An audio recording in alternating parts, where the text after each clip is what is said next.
Well, it's another weekend on the Smallholding. It's Saturday the 18th of January this morning. So we're on with another weekend vlog.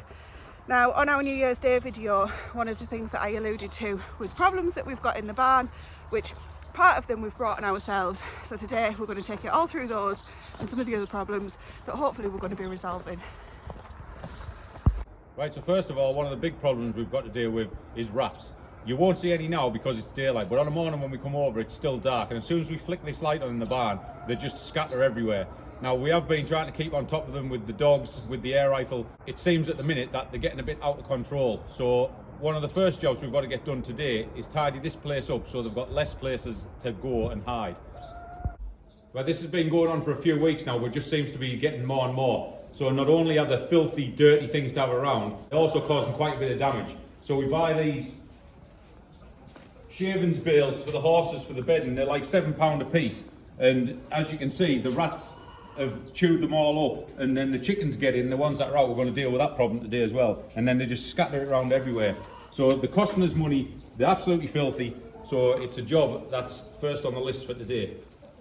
So you might remember that last year, 2024, we got a load of free stuff off a friend of ours who was getting rid of a unit, and that included this fantastic, or we thought at the time, storage unit, the locker and the shelves, the things that we changed the tack room round at the time. It's been working an absolute treat, but unfortunately this storage unit here has caused a runway for the rats. So they are literally coming in from the barn where Stephen stood with the camera, and they are going underneath here.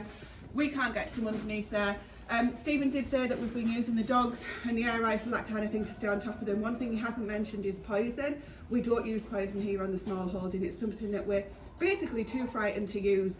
We've got neighbours who have got cats, we've obviously got our dogs, we've got the goats, all of the animals that are around, and we're really worried obviously that we end up secondary poisoning, even though it's not supposed to be a thing. So we just don't do that at the moment. We're hoping we're not going to have to get to that, and that's what today's efforts are all about. So in here on a morning, when I come in first thing and the rats run away and scatter, they tend to scatter into here, and I can't always see where they've gone, and that gives me the heebie-jeebies. So we want to try and clear as much of this area as possible. Steve's going to put this on Marketplace because we're not actually going to end up using it. We're going to have a bit of a rejig in here as well. And lastly on our tidy up section is just this area where we've been storing all our pallets and spare wood and the chicken plucker, the little tractor for the ride on lawnmower and stuff. But again, it's just a haven for when the rats run out of there in the morning. They just get in here and they're lost, and we can't get them. The dogs can't get them. So it's just becoming another problem. So that's the last section we're going to get tidied up. So hopefully this place will be pretty spotless by the time we finish. Right, cue the music. No. Yeah.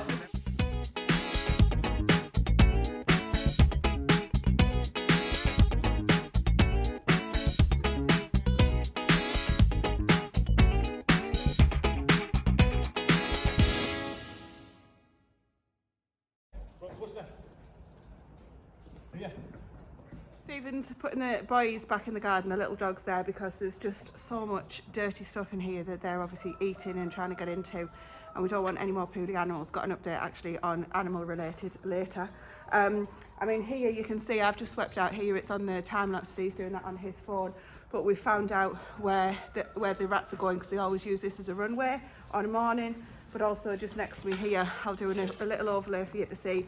The bottom of the pallets just shows how much muck the rat have produced, and it's fell through the pallets. They're just using them as like a hotel. So there's obviously repairs that we're taking note of that need doing.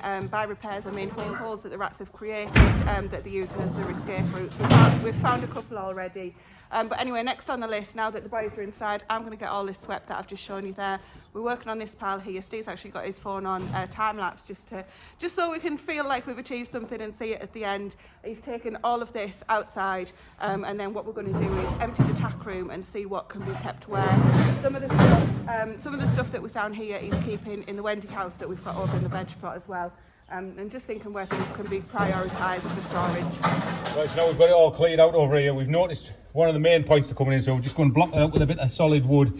I mean, it's not a permanent solution. If they want to get through, they'll soon chew through it, but at least we know where they're coming in and out. Do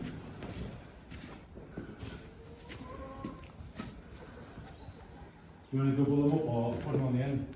Just put it on the end, no point making. I know, but we might as well. What do you mean? Like, do you mean in front of it? Unless you put this one in front of that second one. Then.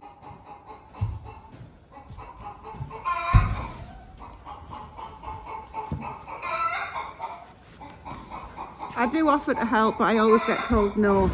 So this bale's a little more awkward because we've got two open at the moment. This is a different type of hay, which is for the older horse. It's softer for him, more palatable. So Stephen's trying to flip it so that the unopened bit is on the top.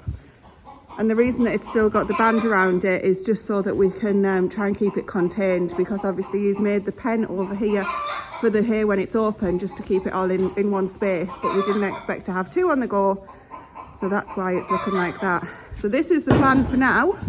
We can still get down the back of the hay here if we need to for whatever reason, but there's always going to be hidey holes for the rats, isn't there? Well, as long as this area is clear, it's the only way that can come is out here, so the dogs can get in.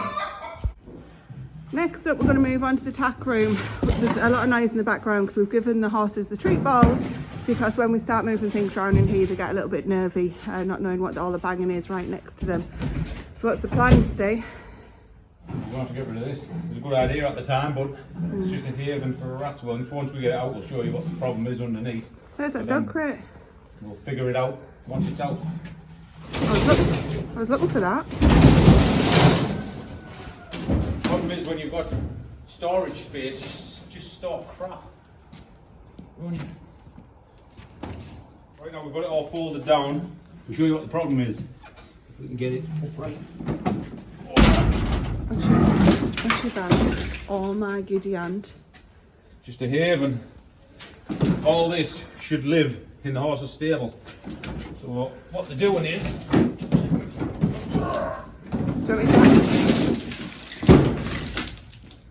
so as you can see, the back of the barn, the framework is these solid wooden joists, and they're just creating a perfect path behind the stable, because we've backed the back of the stables with 22mm ply, and it's just created a perfect run for him.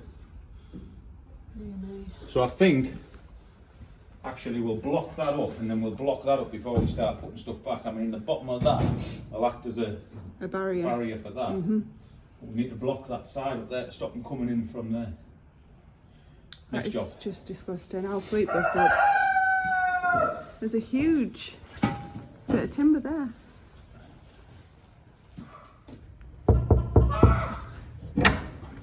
Enter the new tack room. Right, so this is the latest configuration we've come up with. It's not the best use of space, but we've done it like this so we can see all the edges where the rats have been getting in. We have done a load of work putting new posts in to block that area off. We've put blocks of wood all the way underneath to stop them getting in from there. We've blocked up the holes we found over in that wall where they're getting in. It's just going to be it's not going to stop them totally, but it's just going to be a constant, well, it is a constant battle against them. When you've got animal feed lying around and you've got chickens and stuff, you're always going to get them, but just to try and keep the numbers down, or trying to keep them in one spot so that we know where they're getting in, then when maybe we can tackle the problem a bit better. So we'll just see how this goes for the next few months, and we'll get on to the next problem area. Next up, we want to get this stable sorted that Stephen showed you earlier, to make use of these shavings though, which are on the floor, because obviously they're not going to go to waste. That means that we need to get the ducks cleaned out first. I've mentioned before many times, ducks are filthy creatures, so these guys need a good scraping with our shovel. We're going to get all of that bedding out, and then we can get onto this stable, use the shavings that are already loose in here in there, and then get that stable tidied up as well.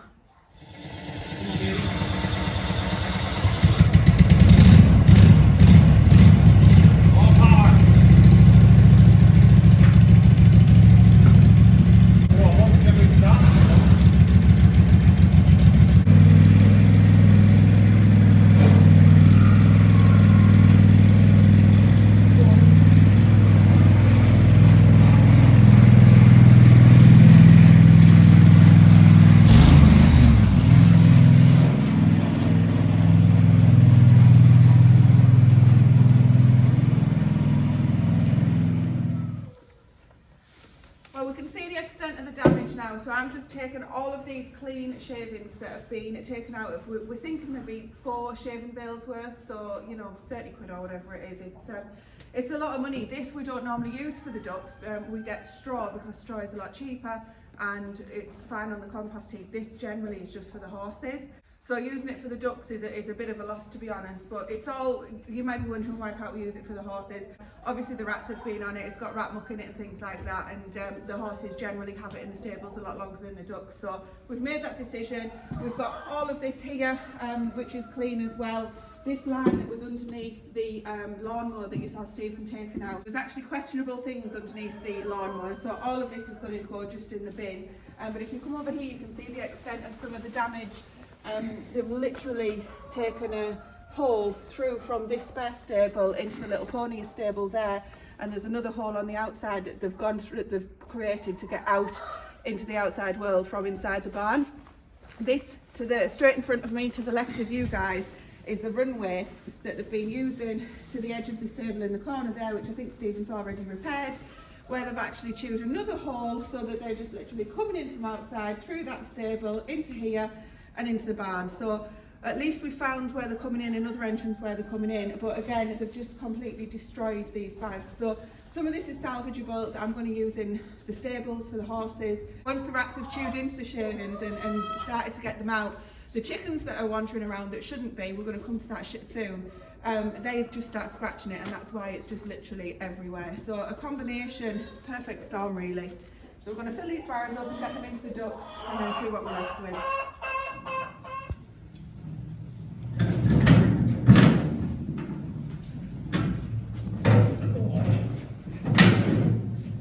Right, so I'm glad we've got all that sorted. I'm glad we've got that cleaned out because I'm going to need that tomorrow. I've got a load of logs to cut, and that'll be handy to ship them off the garden up to the log store. So we've got all the holes filled in, what we can find. We've got one more to do in Sonic's stable. We've got a big tip run to do now. So when we get back from there, we're going to get the horses out, and I'll fill that hole in when he's out of the stable. So we've got all the holes plugged. We've got everything tidied away, everything packed nice and neat. We've left a load of big gaps down the sides of the hay bales so the dogs can get down the back. We've got all the carpets as clean as we can get. We've got the tack room done, all the holes plugged in there. The only one thing we need to get done, I don't know how we're going to do it though, on Tracy's video at the beginning that she put on, I don't know if you noticed, but at the back here, the girder behind the goats there, the rats run across there and they go behind that stable and then they vanish. So I don't know whether I'm going to have to board the side, cut a piece in the board and board the side off, I don't know, but at least if we know that's the only way they're getting in and out at the minute, we can do something about it. But obviously the chickens' entrances and exits are open all the time, and so are the ducks. So you're not going to stop them getting in during the day, but on a night these are all locked, so hopefully we might have a few nights of rat-free evenings. We've still got 3 rogue chickens out, which some of these bales that the rats have been into, the chickens will be straight into them and demolish them, so we need to catch them before today's out. Maybe put them in that greenhouse out the way that we decide what we're going to do with them. The cockerels are definitely going in the freezer, but we need to catch the girl, clip her wings and put her in with the rest of the chickens. So, pretty good job done for the morning. Come on. Right, so we're going to get to the tip, get back and get on with some bit more interesting jobs than tidying out the barn. Well, it's Sunday already and I'm just coming outside after doing domestic chores, and it looks as though perfect timing because it sounds like Stephen's getting the trailer out on the ride on, or at least that's what I can hear. And he'll need a hand with the gates, I presume. He's been doing those logs. Let's go and find out. The dogs have just run over, thankfully. No squash dogs.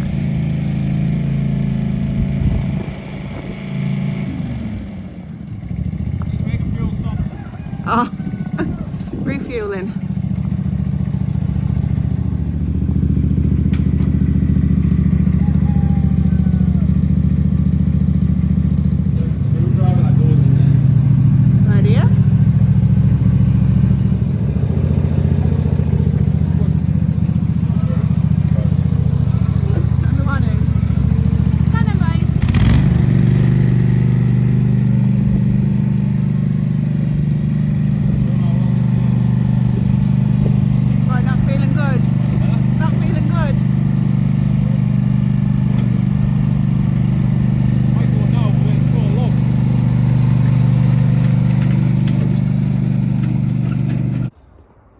nice early start this morning. I've already been out, cut all this into slices, ready to chop with the axe to get it on the log pile. But a few technical issues to start with the machinery. This isn't playing ball. It hasn't been out the stable for about 8 months, so God knows what the rats have been doing to it or whatever, but hopefully it'll play ball for the rest of the day. So I thought I'd start on this pile over here because 1, it's the oldest, 2, it's closest to the house, and 3, we want this area cleared really because we might have a project on later on in the year for that. So this is mostly ash, which is off this big tree behind me, which we put down about 3 years ago, I think. As you can see, it's all rotten from the inside.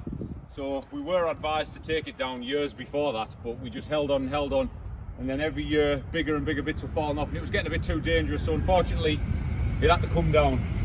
But fortunately for us, it's given us a few years worth of logs, so we can get these cut, and hopefully it'll be the last of the chopping logs for a while, and we'll get that pile full. Can I just point out, Stephen's just said about another project that hasn't even been discussed. It certainly didn't make. We discussed it 2 years ago. Oh, 2 years ago. Okay, so it's back on the list then. Certainly didn't make the project cut on the on the New Year's Day video. Are you sure they're not frozen? They're not frozen, they're just full of knots. Oh my goodness. Oh, I'm going to be here all day.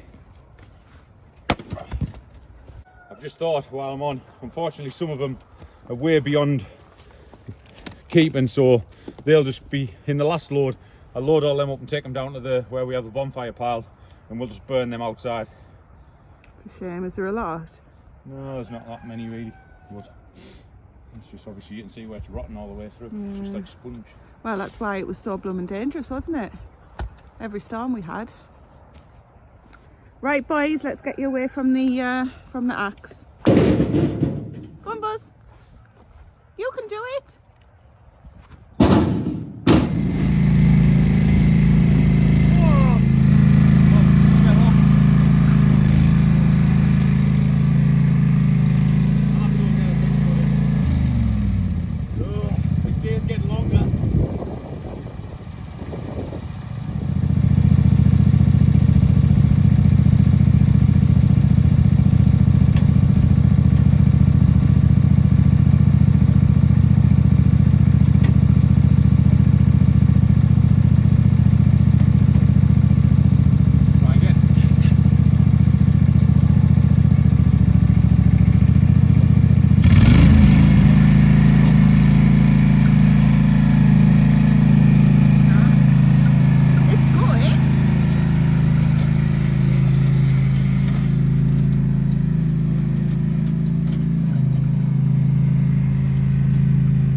Well, I've just been bringing the feed, and as you saw there, I've got 4 bags of layers pellets, which we'll see how long they last. I'm going to start making a note on the board of how much things are costing us for 2025.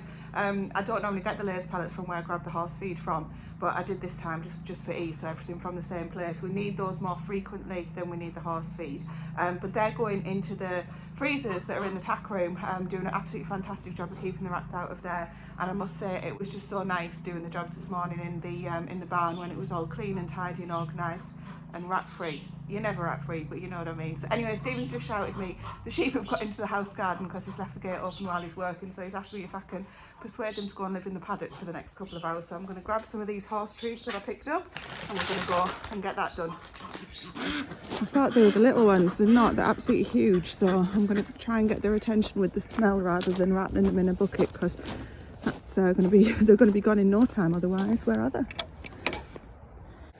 Oh, look, the gate's closed, but yeah, they are in the garden.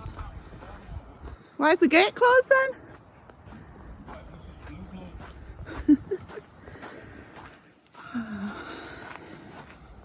Come on, sheeps. Here you go, Ethel. What's this? I'll just open this gate.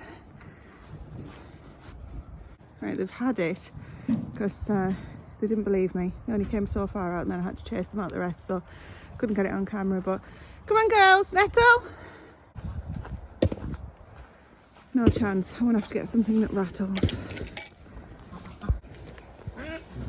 Grass nuts. Anything for food. Come on. Oh my god. No need for that. We can have them when we get down here. Want to get in the field today as well, because can you see a new problem? Well, there's the first. My storage is full, so the sheep are happily in the paddock now eating those grass nuts. We're going to go and grab a bite to eat. I think I'm just going to put some soup in our soup maker. The soup kettle that we've got, absolutely fantastic, loving that. Really quick dinner, and then we'll get back out. This way. Come on. Come for a wander? Yeah.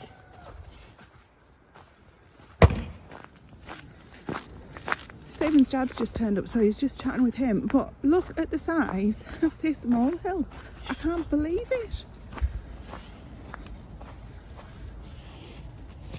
No, Annie, no. Sorry, darling. What the heck kind of mole is this? Have our molehills just been really small up to now? It's like some sort of Tyrannosaurus Rex version. Blooming heck. Oh, and he's gone below. Through all of this and it'll be the tiniest hole ever. Oh my goodness. Don't eat it.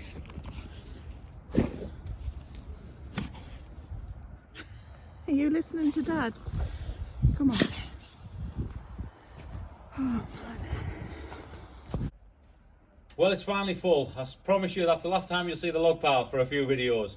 And the old girl pushed through, she survived, so we're going to get her back in the barn and put it away. That's the log situation done now until maybe it's the summer, until the weather gets a bit nicer. Then we'll start faffing on with the rest of it. But that's all we're going to do logs-wise for a while.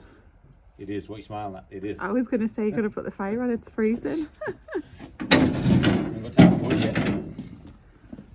Another morning and another fantastic winter sky. We do get some absolutely amazing winter sunrises and sunsets at this time of the year. Trying to think positive, one of the benefits of the winter. Spring is definitely on its way though. Now I didn't want to finish the video without telling you what I was talking about earlier when I said I've got a little animal update for you. As you may know if you've been here a little while, if not, we have got 3 dogs, 1 big dog, 2 little dogs that you see on all of our different videos that we do depending on what we're doing. And recently we have taken another little girl under our wing. She came into Grace's vets with quite a nasty history. I'm not going to go into any details and put that on anybody, but needless to say, Grace has taken her under her wing. She can't do it for all of them, but we have for this little girl. We have named her Ethel.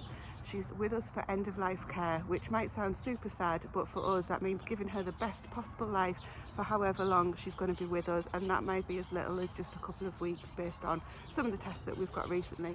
Hopefully it'll be a lot longer, but time will tell. So we didn't want to leave this video without introducing her. She's been out in the barn with us, getting used to the different smells. Ethel is fully deaf, unfortunately, and about 75–80% blind, so she needs somebody with her 24/7. So Grace has taken that on. We as a family are obviously helping her and supporting her when she can't be with her. So we're going to have Ethel in the future videos, all being well, but this is a little clip of her enjoying herself in the barn to finish off the video. And thank you for watching. We'll see you in another video, which probably sees us at the end of January. My goodness me, isn't time flying?